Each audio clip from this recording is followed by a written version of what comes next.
আমাদের antenatal checkup বলে, antenatal checkup maximum antenatal at least 6টা অ্যান্টিনেটাল চেকআপ আমরা করে থাকি।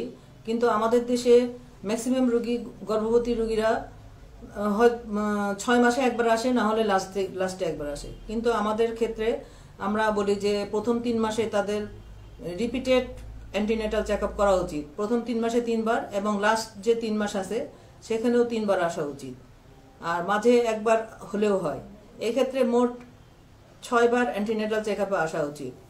আর গর্ভাবস্থায় বিভিন্ন জটিলতা দেখা যায়, যেমন pregnancy with diabetes, pregnancy with cardiac disease, pregnancy with hypertension. এসব পেশেন্ট নিয়ে আমরা বেশি ডিল করি এই গার্মেন্টস এলাকায়। সকল ধরনের স্বাস্থ্যসেবা নিয়ে শফিপুর, কালিয়াকৈর, গাজীপুরে খাজা বদরুদ্দোজা মডার্ন হাসপাতাল। সেরা ডাক্তার, সেরা হাসপাতাল, খাজা বদরুদ্দোজা মডার্ন হাসপাতাল।